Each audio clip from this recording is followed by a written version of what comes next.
నియమింపబడిన దినము వచ్చుచున్నది, కొలిమి కాలునట్టు అది కాలును, గర్విష్ఠులందరూ దుర్మార్గులందరూ కొయ్య కాలువలే ఉందురు. వారిలో ఒకనికిని వేరైనను చిగురైనను లేకుండా రాబో దినము అందరినీ కాల్చివేయునని సైన్యములకు అధిపతియకు యెహోవా సెలవిచ్చుచున్నాడు. అయితే నా నామమందు భయభక్తులు గలవారగు మీకు నీతి సూర్యుడు ఉదయించును.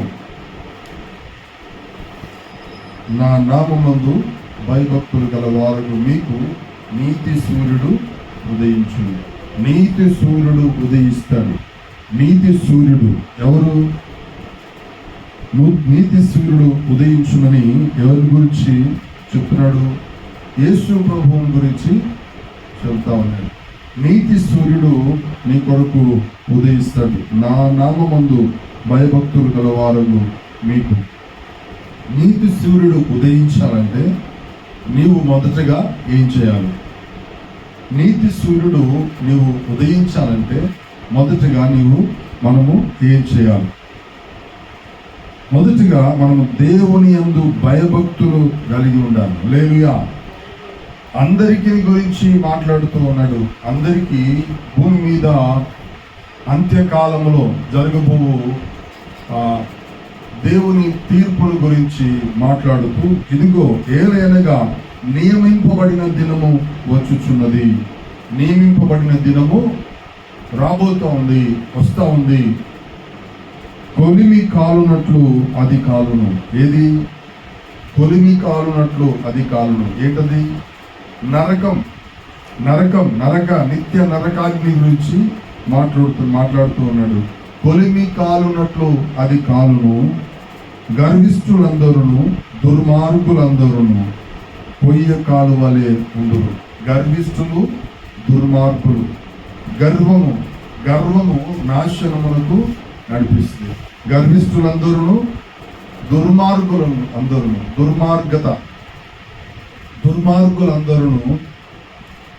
పొయ్య కాలువలే ఉందురు. పొయ్య కాలు నిప్పు పెడితే ఏమవుతుంది? కాలిపోతుంది, బూడిదవుతుంది కదా, బొగ్గవుతుంది కదా పొయ్య కాలు.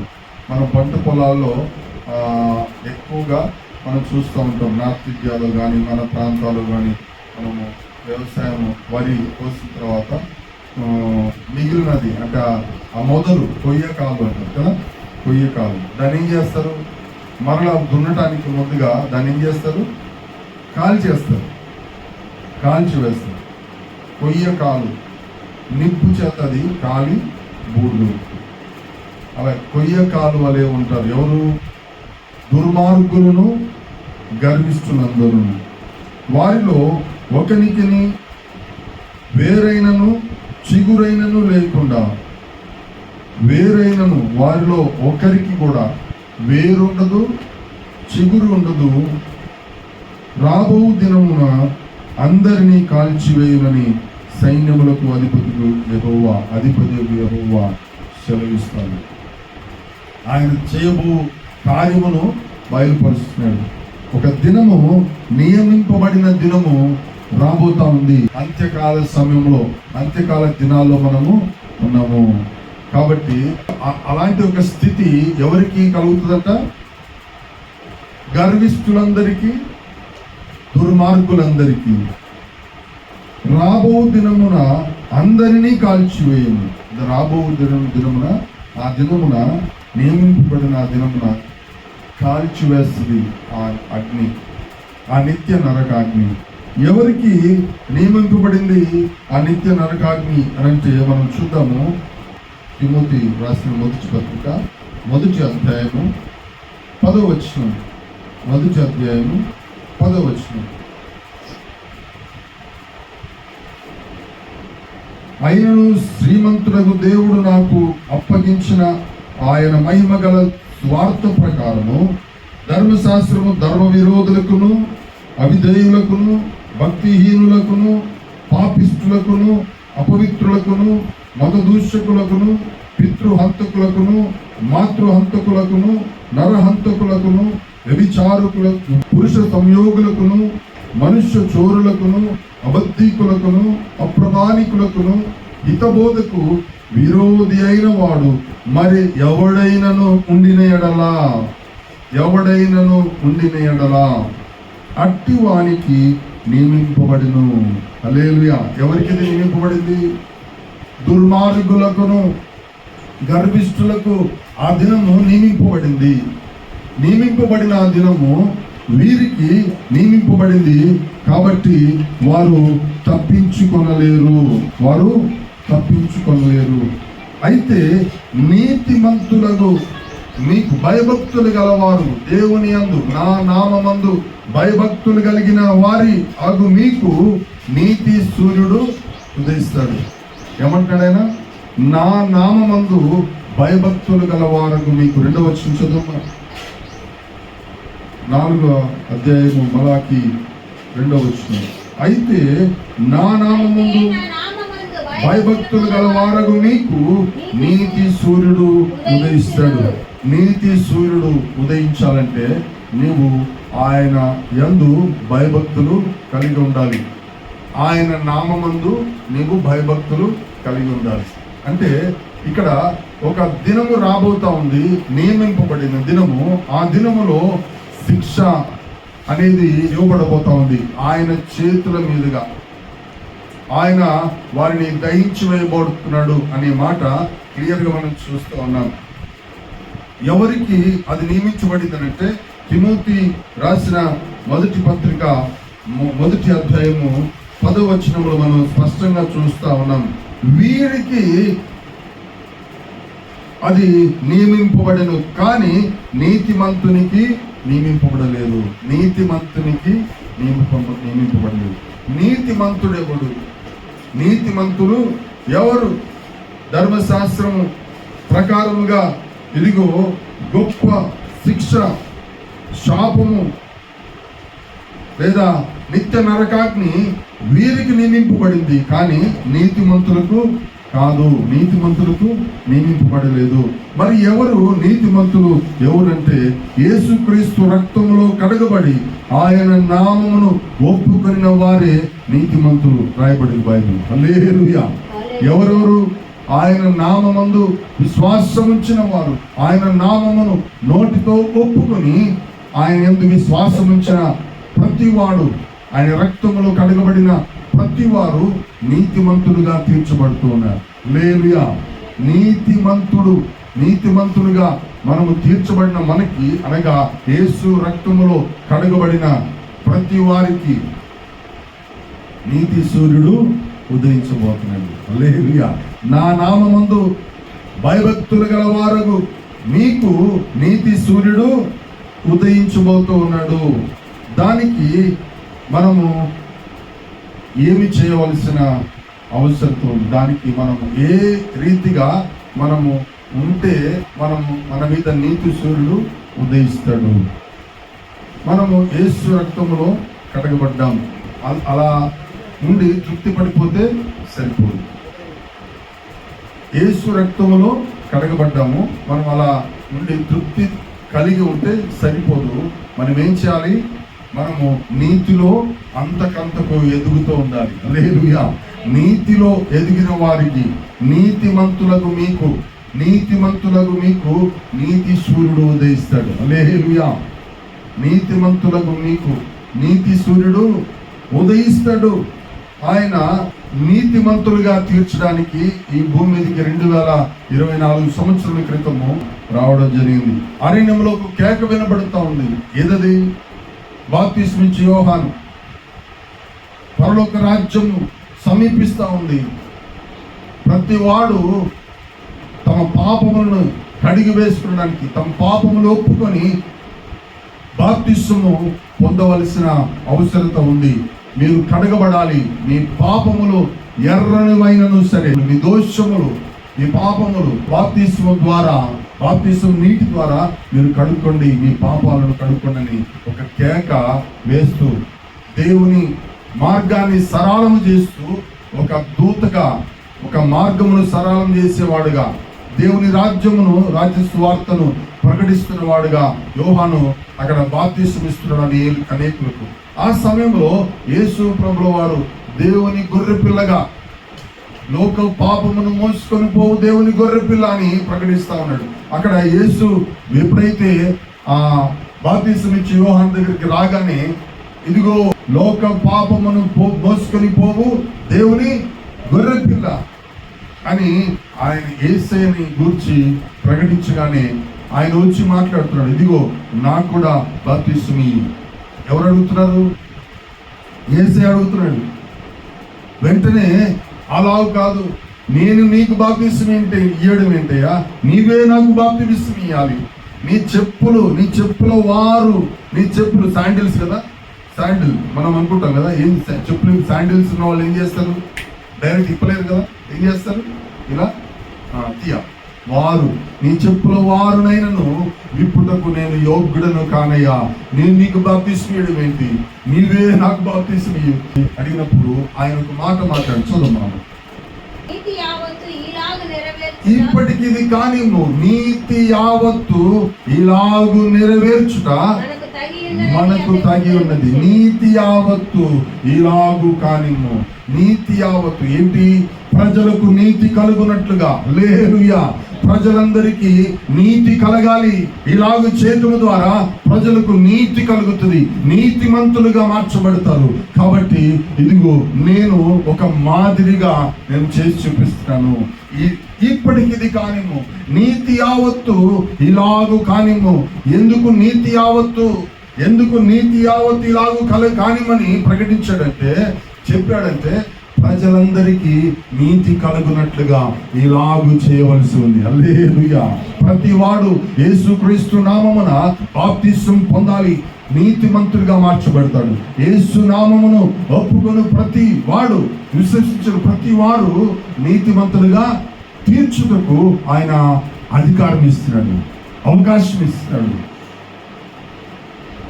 నీతిమంతులుగా మార్చబడడానికి, నీ ప్రజలు నీతిమంతులుగా మార్చబడాలంటే, ప్రజలు నీతిమంతులుగా తీర్చబడాలంటే, నీతిలో ఎదగాలంటే ఈలాగు కానిమ్ము అన్నాడు. హల్లెలూయా.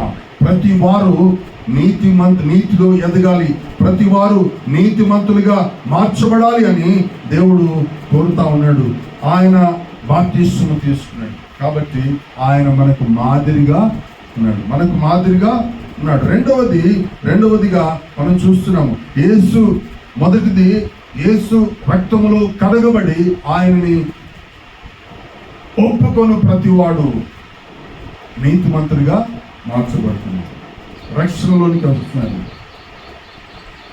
రెండవది బాప్తిస్మము ద్వారా, బాప్తిస్మ యొక్క జలాలలో, బాప్తిస్మ యొక్క నీటిలో కడగబడడం ద్వారా నీతిమంతులుగా తీర్చబడు, ప్రతి వాని పాపము దోషము కడిగి వేయబడుతున్నాయి. మూడవది మనం చూస్తున్నాము, రోమీయులకు రాసిన పత్రిక 14వ అధ్యాయము 17వ వచనం. దేవుని రాజ్యము భోజనము పానము కాదు గాని, దేవుని రాజ్యము భోజనమును పానమును కాదు గాని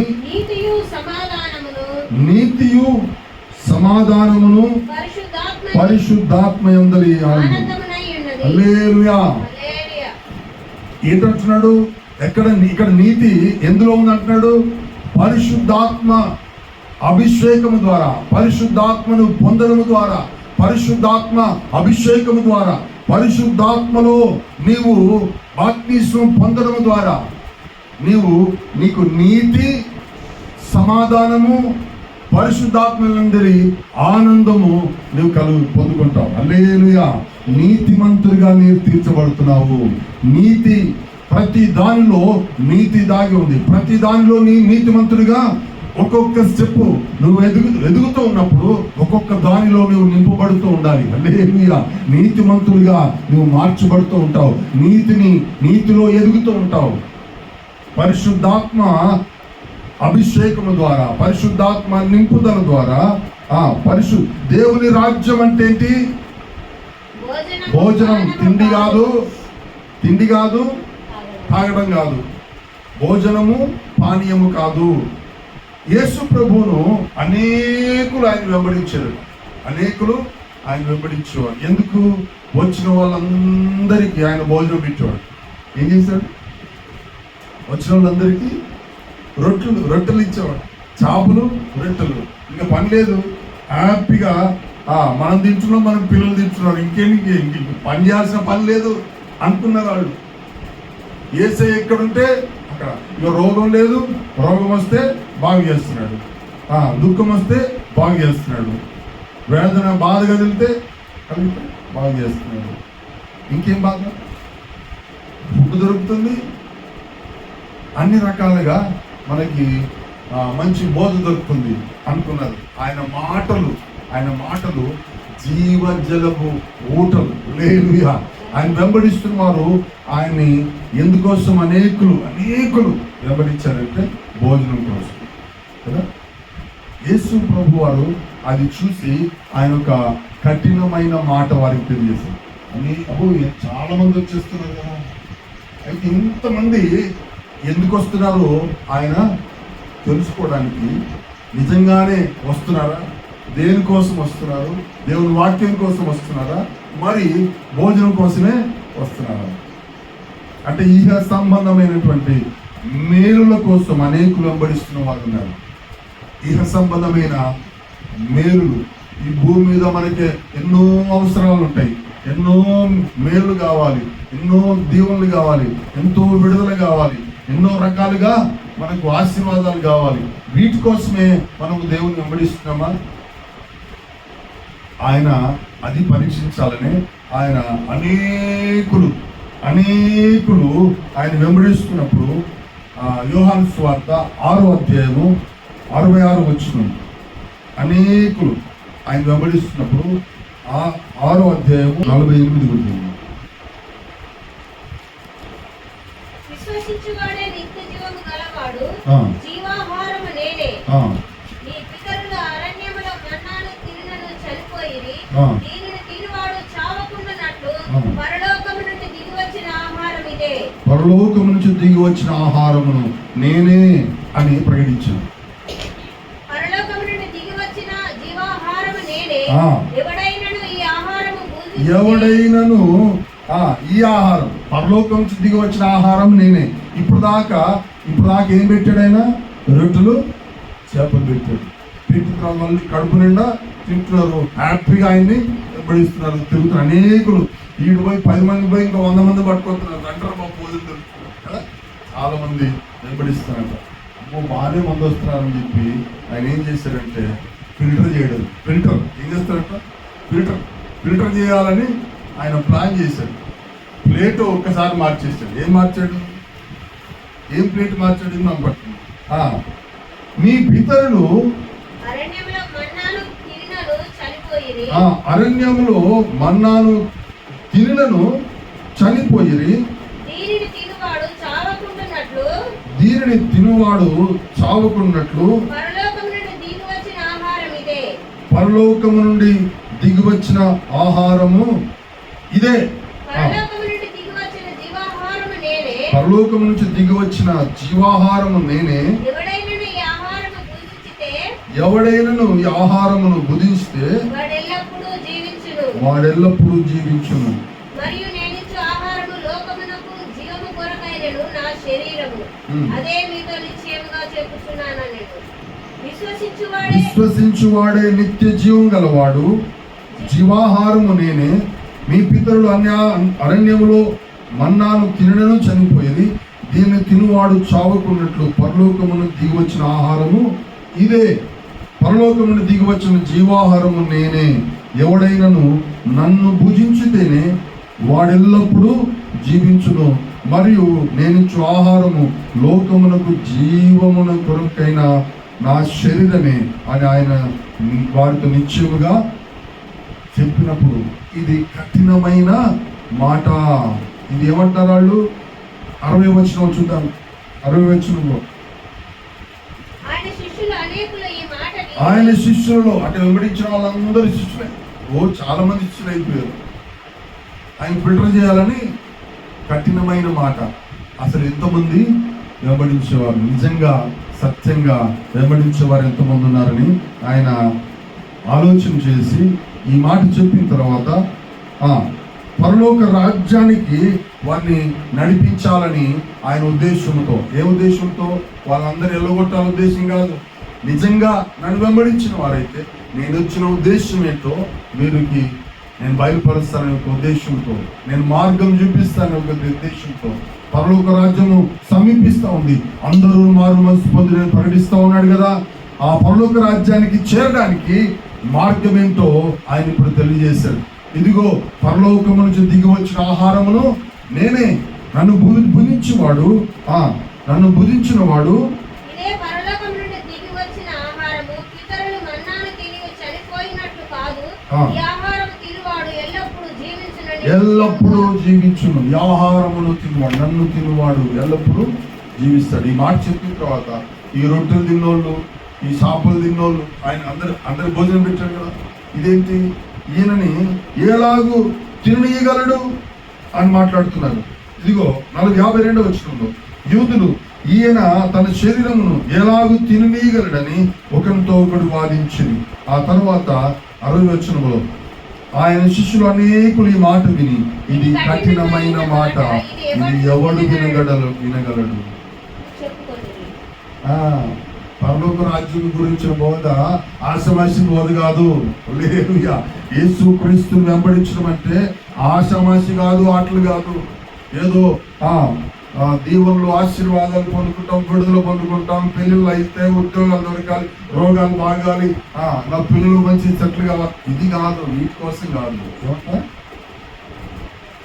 పరలోక రాజ్యం కొరకు మేము సిద్ధపడాలని దేవుడు అద్భుతమైనటువంటి మార్గాన్ని మనకి విశదపరుస్తున్నాడు. హల్లెలూయా. పరలోక రాజ్యంకు వారసులు కావడానికి, పరలోక రాజ్యానికి మనం సిద్ధపడడానికి. ఎందుకంటే అంత్య దినాల్లో మనం ఉన్నాము, అంత్యకాలంలో జరగబోయే విషయము. ఇదిగో నియమింపబడిన దినమున కొయ్య కాలు వలె వారు కాలిపోతారు. కొలిమి కాలినట్లు అది కాలుతుంది. నిత్య నరకాగ్ని మరి ఎక్కువగా చేయబడుతుంది. అందులో అనేకులు అందరూ కాలిపోతారని స్పష్టంగా రాయబడుతుంది. ఆయన సెలవిస్తా ఉన్నాడు, మాటలు మాట్లాడుతున్నాడు, చెబుతున్నాడు. ఆయన ఎవరు కూడా ఆయనని వెంబడించడానికి ఇష్టపడలేదు. నాట నుంచి చదవమా మాట 66వ వచనం. అప్పటి నుండి ఆయన శిష్యులలో అనేకులు వెనుక తీసి మరి ఎన్నడూను ఆయన వెంబడించుకున్నారు. ఇంకా అప్పటి నుంచి ఈ ఫుడ్ వద్దు, మాకు ఏదొద్దు, నువ్వు కూడా వద్దని ఆయన. ఎందుకంటే ఇది కఠినమైన మాట. యేసు మార్గంలో నడవాలంటే నీకు సులువైన మార్గం ఇది కాదు. ఆయన అంటాడు, ఎవడైనా నన్ను వెంబడించగోరితే తన సిలువెత్తుకొని తన్ను తాను కదా, ప్రతి వాడు తన సిలువనెత్తుకొని నన్ను వెంబడించాలి. సిలువ అంటే శ్రమలు, సిలువ అంటే వేదనలు, సిలువ అంటే శ్రమలు, సిలువ అంటే తృణీకరింపబడడం, సిలువ అంటే అవమానము, నిందలు. ఈ లోకంలో నన్ను వారు గణపరిచారు అన్నాడా?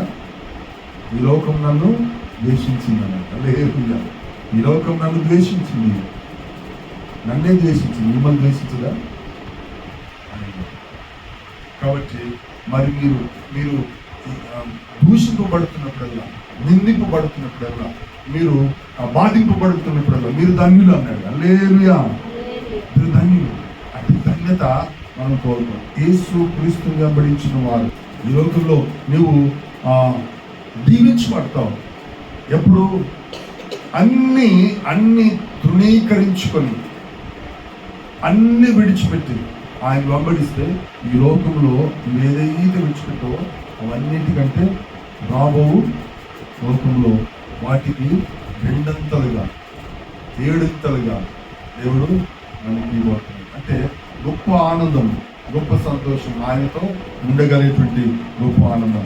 ఇక్కడ యేసు ప్రభు వారు ఆయన బాప్తిస్మము ఇవ్వడానికి, ఆయన పొందడానికి వచ్చినప్పుడు నీతి యావత్తు ఇలాగూ కానీ అంటే ప్రజలందరికీ నీతి కలుగునట్లుగా, ప్రజలందరూ నీతిలోనికి నడిపించబడినట్లుగా ఇలాగూ కానీ నీతి యావత్తు ఇలాగూ కానివ్వంటే సింపుల్గా ఏం ఆలోచిస్తున్నారేమో. కానీ ఇక్కడ దేవుని యొక్క ఉద్దేశము ప్రజలందరూ నీతిలో నడిపించబడాలి, ప్రజలందరూ నీతిలో ఎదగాలి అని ఆ ఉద్దేశంతో ఆ మాట చెప్పి ఆయన ఇలాగూ కానీ యేసు ప్రభు వారు మనకి ఒక మార్గంగా మాదిరిగా మనకున్నారు. పరిశుద్ధాత్మలో ఇంకా ఇంకా ఎదుగుదల మనం పొందుతూ ఉండాలి. ఈ దేవుని రాజ్యం అంటే ఏంటి? నీతి, సమాధానము, పరిశుద్ధాత్మయందలి ఆనందము. నీతి, సమాధానము, పరిశుద్ధాత్మయందలి ఆనందము. ఇక్కడ నీతిలో మనము అంతకంతకు ఎదగాలి. ఎదగడం ద్వారా ఇక్కడ మనం ఎందుకు ఎదగాలి? నీతిలో మనం ప్రతిదినము ఎందుకు ఎదుగుతూ ఉండాలి అని అంటే ఇక్కడ మత్తయి సువార్త 13వ అధ్యాయము 43వ వచనం. అప్పుడు నీతిమంతులు తమ తండ్రి రాజ్యములో సూర్యుని వలె తేజరిల్లుదురు. తమ తండ్రి రాజ్యములో ఎప్పుడు నీతిమంతులుగా, నీతిలో నువ్వు దినదినాభివృద్ధి పొందుతూ ఉండాలి, అంతకంతకు ఎదుగుతూ ఉండాలి. నీతిలో నువ్వు ఎదగటం వల్ల ఏం చేస్తావంటే ఏం దొరుకుతుంది నీకు? నీతిమంతులు తమ తండ్రి రాజ్యములో సూర్యుని వల్లే నువ్వు తేజరిల్లుతావు. హల్లెలూయా! సూర్యుని వల్లే నువ్వు తేజరిల్లుతావు. నా నామమందు భయభక్తులు గలవారు మీకు నీతి సూర్యుడు ఉదయిస్తాడు.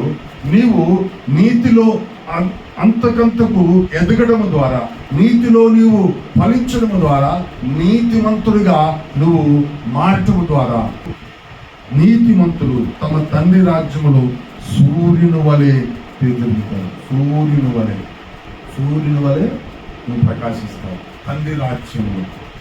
మొదటి మనుషుడు దేవుని సన్నిధిలో ఉన్నప్పుడు మహిమలో ఉన్నాడు. హల్లెలూయా! మహిమలో, తేజస్సులో, దేవుని మహిమలో. దేవుని మహిమ దూత మహిమ కదా, తెలుసా? మనము సృష్టింపబడిన వారు, దూతలు కలుగజేయబడిన వారు. హల్లెలూయా!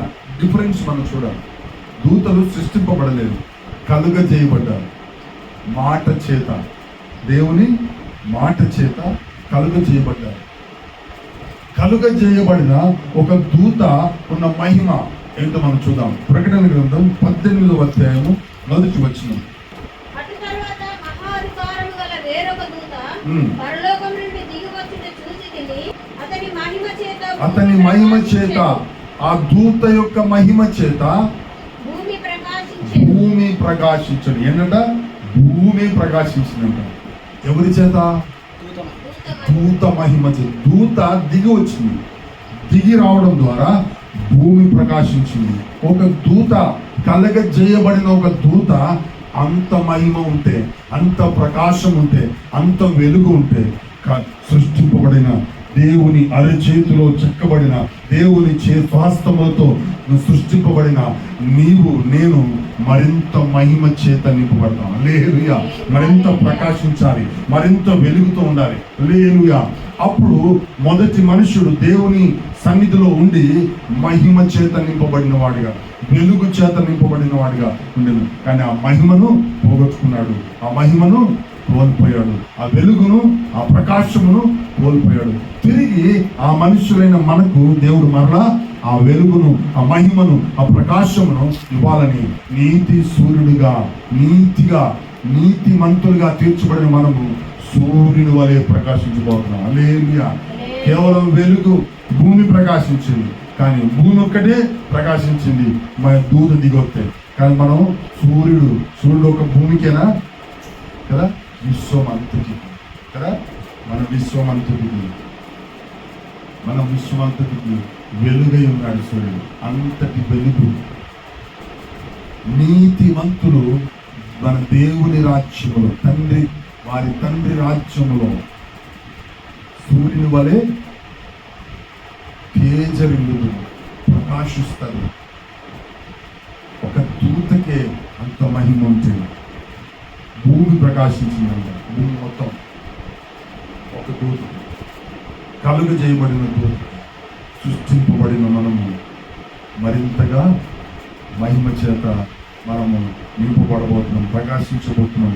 ఇక్కడ మనము మానవుడు చేసిన పాపం వల్ల మనము ఏం కలిగింది, ఏం జరిగిందో మనం చూద్దాం. యెషయా గ్రంథము 6వ అధ్యాయము మొదటి వచనం.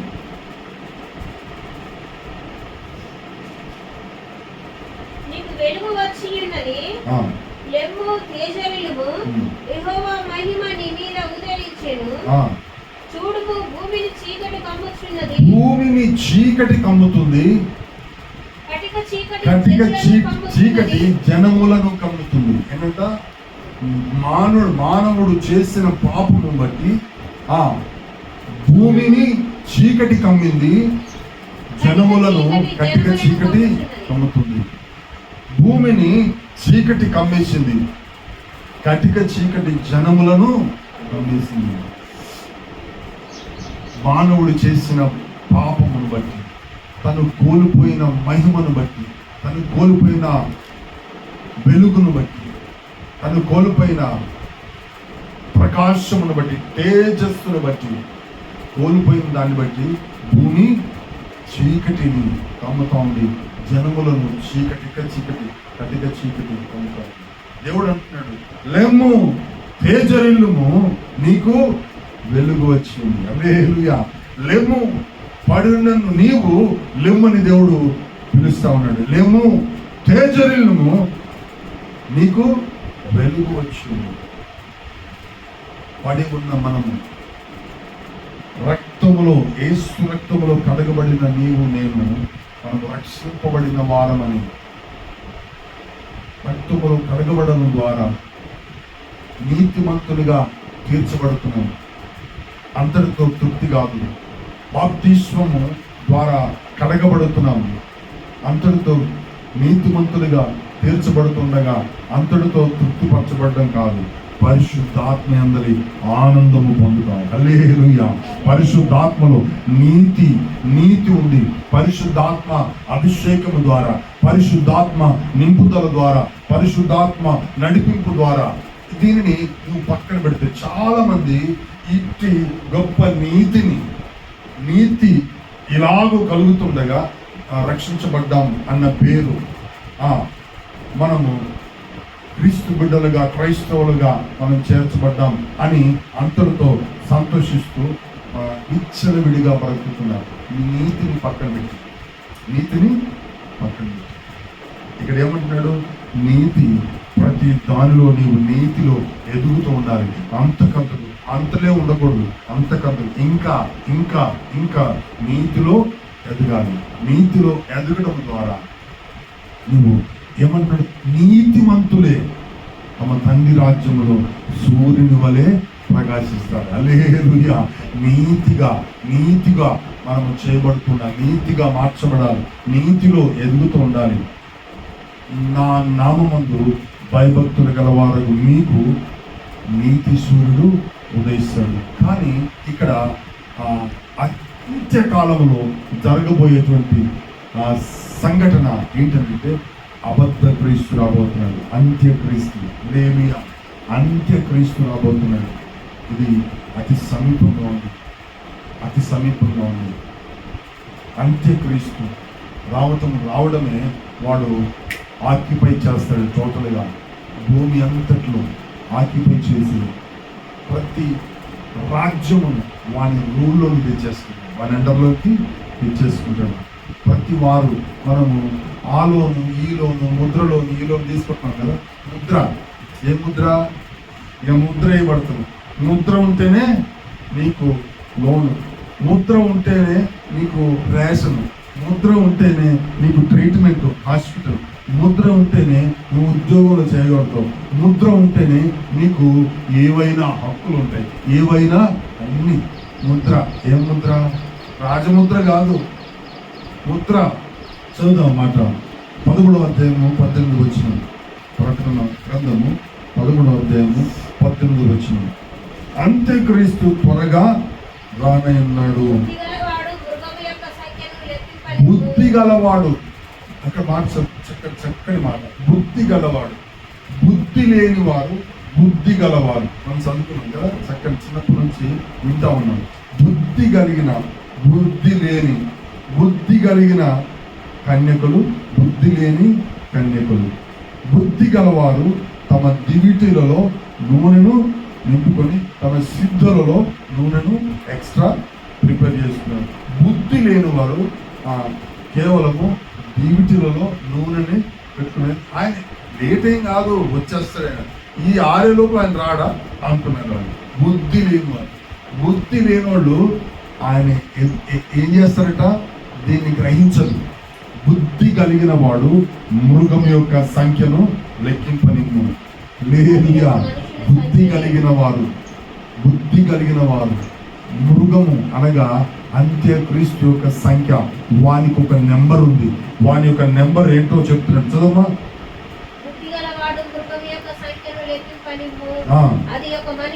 అది ఒక మనుష్యుని సంఖ్యయే. మనిషి సంఖ్య ఏంటంట, ఒక మనిషి. అది మనిషి సంఖ్య. మనిషి అనేవాడి సంఖ్య 666. మనిషి అనేవాడు ఎక్కడో ముద్ర వేసి ఆ ముద్రని మీద వేయడం కాదు. మనిషి అనేవాడి సంఖ్య 666.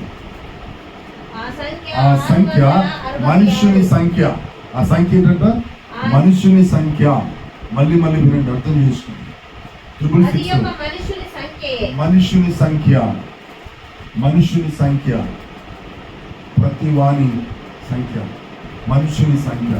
వాడు ఏం చేస్తాడు, ఎవరైతే విడుదల పొందలేరో, ఎవరైతే రక్షించబడలేదో, ఎవరైతే రక్షణ సువార్తను వినలేదో, ఎవరైతే రక్షణ సువార్తను నమ్మక తృణీకరించారో, వారందరినీ వాడు ఏం చేస్తాడంటే నమ్మబలికి వాడి వైపు తిప్పుకొని ఏం చేస్తాడు, నిత్య నరకాగ్నిలోనికి వాడు తీసుకెళ్తాడు. నిత్య నరకాగ్ని అంటే మరణం, నిత్య మరణం. ఈ శరీరం మీద వానికి హక్కు ఉందని ఇక్కడ క్లియర్ చేయబడుతుంది. మనుషుని యొక్క సంఖ్య, మళ్ళీ చెబుతున్నా, మనుషుని సంఖ్య. మనుషులందరూ వాని ఆధీనంలో ఉన్నారు. మనుషులందరూ. కాబట్టి ఆయన మనల్ని విడిపించడానికే ఆయన వచ్చాడు. హల్లెలూయా. వాని స్వాధీనంలోంచి విడిపించడానికి. ఆ ముద్ర వేసుకున్న వారికి మాత్రమే అన్ని సకల సౌకర్యాలు ఉంటాయి. ఈ మనుషుని సంఖ్య, ప్రతి వాని మీద ఈ ముద్ర వేయబడుతుంది. బుద్ధి కలిగి మనం ఏం చేయాలంటే ఆయన నామమందు భయభక్తులు కలిగి ఉండటం ద్వారా, ఎక్కడ మనము తప్పిపోకుండా ఉండటం ద్వారా మనం ఈ శరీరం నుంచి ఎప్పుడెప్పుడు బయటికి వెళ్ళాలి, ఎప్పుడెప్పుడు మనం విడుదల పొందాలి. దీని నుంచి నాకు విడుదల కావాలి. దేని నుంచి, ఈ శరీరం నుంచి ఎలాగూ మనము విడుదల పొందుకోగలుగుతాం, ఎలాగూ మనం నిత్య నరకం నుంచి, మరణం నుంచి మనం తప్పించుకోవాలి అని మనము ఆశపడితే కనుక ఆయన అంటున్నాడు, ఇదిగో నేను మీ కొరకు ఇదిగో మార్గం తెరిచాను. ఎందరూ ఆయన్ను అంగీకరిస్తారో వారందరూ ఆయన పిల్లలు అవడానికి ఆయన అధికారం ఇస్తున్నాడు. విడుదల పొందడం, హల్లెలూయా. విడుదల అవసరం. వాని స్వాధీనంలో నుంచి మనకు విడుదల కావాలి. ప్రతి వాడు ఇది కేవలము మనకు మాత్రమే కాదు, భూమి మీద ఉన్న ప్రతి మనుషులకి ఆయన తెలియజేస్తున్నారు. ఒక దినం రాబోతుంది. ఆ దినంలో ప్రతి వాడు ఎవడు తప్పించుకోలేడు. పొయ్య కాలువలే కాలిపోతారు. ప్రతి వాడు పొయ్య కాలువలే కాలిపోతారు. అయితే నా నామమందు భయభక్తులు గల వారికి మీకు నీతి సూర్యుడు గ్రహిస్తారు. హల్లెలూయా. నీతిమంతులుగా మార్చబడుతున్న మనము తండ్రి రాజ్యములో నీతి సూర్యుని వలె మనం ప్రకాశించబోతున్నాం. హల్లెలూయా. అయితే ఇక్కడ అంత్యక్రీస్తు గురించినటువంటి విషయాలు పూర్తిగా ఇంకా ముందు మనం విశదీకరంగా మనం విపులంగా మనము దాన్ని ధ్యానించుదాం. వచ్చే వారము దేవుని చిత్తమైతే మరలా దాన్ని ధ్యానించుదాం. హల్లెలూయా. ఇక్కడ మనము అంత్యక్రీస్తు యొక్క నెంబర్ ఏంటో మనకి అర్థమైంది. 666. అది మనుషుని యొక్క సంఖ్య, దేవుని సంఖ్య అని చెప్పలా, మనుషుని సంఖ్య. కాబట్టి మనం ప్రతి వాడు వానికి లోబరుచుకొని ఉన్నాడు, లోకాన్ని లోబరుచుకొని ఉన్నాడు. కాబట్టి విడుదల మనకు పొందాలంటే ఇదే తగిన సమయమును పోనివ్వక సద్వినియోగపరచుకోవాలి అని వాక్యం చెబుతుంది. మీ మధ్యలో, మన మధ్యలో భూమి మీద వాక్యము ప్రకటించబడుతూ ఉండగానే, దేవుని యొక్క వాక్యము ప్రకటించబడుతూ ఉండగానే ప్రతి వాడు మారు మనసు పొందాలి. దేవుని రాజ్య సువార్త ప్రకటించబడుతూ ఉండాలి. రక్షణ సువార్త ఇంకా ముగించబడిపోతుంది, రాజ్య సువార్త ప్రకటించబడుతుంది. హల్లెలూయా. రక్షణ మారు మనసు పొందడానికి ఇంకా కొంత సమయం ఉంది. ప్రతి వాడు తన ఆ వరుసలో రక్షించబడాలి. హల్లెలూయా. తన వరుసలో